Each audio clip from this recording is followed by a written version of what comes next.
First of all classes of identical particles, basically quantum mechanics जो है इसमें जो पार्टिकल्स हैं वो सारे आइडेंटिकल होते हैं. Mostly we define them as an identical particles and are divided into two main classes, और हम उनको दो क्लासेस में डिवाइड करते हैं. और ये दो जो कैटेगरीज या क्लासेस डिफाइन करेंगे वो हम डिफाइन करेंगे on the basis off spin. Spin is one of the important physical property which is related with the particles. So on the basis of that we define them in two main classes of the particles. So first class is known as the bosons. Boson जो है ये एक class है particles की.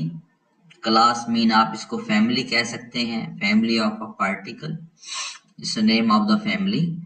सो according to quantum mechanics bosons वो particles होते हैं जिनकी जो स्पिन है वो इंटीग्रल हो. ठीक है जी, ये आपको नजर आ रहे हैं s is equal to 1 0 1 2 3 and so on. So these are the value of the spin of the particles. तो ऐसे पार्टिकल्स जिनकी स्पिन इंटीग्रल हो 0 1 2 3 and so on, they are called as bosons and they represents symmetric wave function. ये हमने कल के article में पढ़ा था. So इनकी एग्जांपल्स क्या है? The first example is the Higgs boson. Higgs boson वो पार्टिकल्स हैं जो कि जिनको गॉड्स पार्टिकल भी कहा जाता है, और ये वाहिद पार्टिकल है जो जीरो स्पिन रखता है. It is only particle in nature that has zero spin. उसके बाद ये जीरो स्पिन हो गई. उसके बाद है स्पिन वन. स्पिन वन में कौन से पार्टिकल्स आते हैं? We have photon, gluon, W+ minus etcetera. There are many other particles that belongs to spin one category. तो ये सब जो हैं ये सब बोसॉन्स पार्टिकल्स कहलाते हैं या बोसॉन फैमिली को बिलोंग करते हैं. ठीक हो गया. तो ये हो गया स्पिन वन के पार्टिकल्स. उसके बाद है जी स्पिन टू. स्पिन टू में भी हमारे पास एक ही पार्टिकल है नोन एज द ग्रेविटॉन. ये वो पार्टिकल है जो ग्रेविटेशनल फोर्स को मेडिएट करवाने के लिए यूज होता है. सो ये स्पिन टू भी हो गया. और उसके बाद ये सबसे अहम चीज है, वो कहते हैं कि जो फंडामेंटल पार्टिकल्स हैं having spin 3 4 and so on are not known yet. Means हमारे पास जो फंडामेंटल पार्टिकल्स हैं बोसॉन फैमिली के वो जस्ट स्पिन 2 तक हमारे पास एग्जिस्ट करते हैं. स्पिन 3 4 जो है ये अभी तक नोन नहीं है.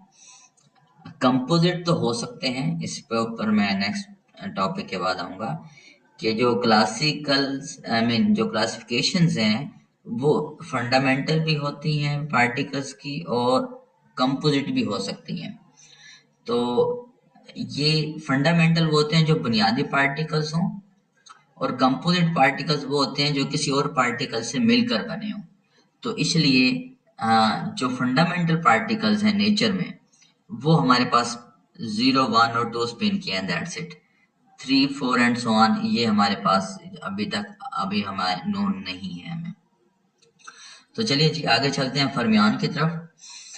फर्मियान्स ऐसे पार्टिकल्स हैं जिनकी स्पिन हाफ ऑड इंटीग्रल होती है. हाफ ऑड इंटीग्रल मीन 1/2, 3/2, 5/2, यानी कि 1 3 5 and then we have 7 and 9 and so on. And half mean with each odd turn we have 1/2 1/2 1/2. तो इसको हम कहते हैं हाफ और इंटीग्रल स्पिन. और ये ऐसे किन की होती है जी? ऐसे पार्टिकल्स की जिनको फर्मियन फैमिली से हम बिलोंग करवाते हैं. मींस उनका जो फैमिली कैटेगरी है वो फर्मियंस कहलाएगी. दे रिप्रेजेंट्स एंटीसिमेट्रिक वेव फंक्शन. ये हमने लास्ट प्रेजेंटेशन में भी हमने पढ़ा था. So for example material particles जो होते हैं, for example electron, proton, neutron, lepton, neutrino etcetera, they all have spin 1/2. जितने भी मटेरियल पार्टिकल्स हैं उन सब की स्पिन क्या है? 1/2. However, particles with spin 3/2 means 1/2 तो ऑल मटेरियल पार्टिकल्स की हो गई। वो कहते हैं जो 3/2 है ना, उसके बारे में देखें। वो कहते हैं particle with spin 3/2 is a hypothetical particle if exist then called as gravitino. तो स्पिन 3/2 जो है ये एक हाइपोथेटिकल पार्टिकल की स्पिन है, ये कही जाती है। अगर वो उसकी मौजूदगी, उसके होने का को कंफर्मेशन, एक्सपेरिमेंटल कंफर्मेशन मिल गई तो उसको जो है हम ग्रेविटिनो के नाम से जानेंगे। बट अभी तक ऐसा कुछ नहीं है, ये हाइपोथेटिकल पार्टिकल है। और इससे ये जाहिर होता है कि जो फंडामेंटल पार्टिकल्स या जो वेल नोन पार्टिकल्स हैं in nature that are material particles, वो जस्ट उनकी स्पिन जो है वो 1/2 है। उसके बाद 3/2, 5/2, 7/2, 9/2 जितनी भी ऑनवर्ड स्पिन्स हैं they does not belong to fundamental particle, rather they belong to the composite particles. ठीक है जी। कंपोजिट पार्टिकल मैं आपको एग्जांपल दे देता हूँ। कंपोजिट का मतलब है दो या दो से ज्यादा पार्टिकल से मिलकर बनना। तो फॉर एग्जांपल अगर हम हीलियम की बात करें, हीलियम 4 की, हीलियम 4, ठीक है। सो इन a helium 4 we have 2 proton, right, and 2 neutron. अब इसमें प्रोटॉन की spin 1/2, proton 1/2, neutron 1/2, neutron 1/2. So this makes a complete spin. इसकी जो स्पिन बनेगी that is becomes equal to 2. अब हीलियम एक न्यूक्लियाई है which is a composite particle, ठीक है, लेकिन इसकी स्पिन जो आ रही है, स्पिन की वैल्यू आ रही है 2। अब 2 जो है ये इसका मतलब है कि जो हीलियम 4 है this is called as the boson. तो हीलियम 4 बोसॉन फैमिली को बिलोंग करेगा।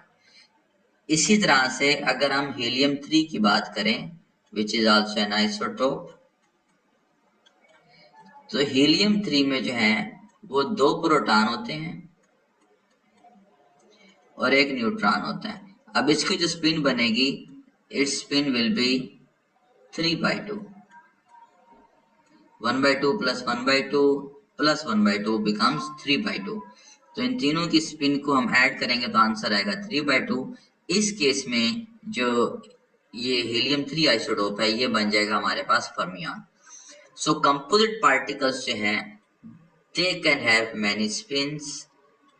तो ये जो हायर वैल्यूज हैं स्पिन की ये सारी कंपोजिट पार्टिकल्स के लिए एग्जिस्ट करती है।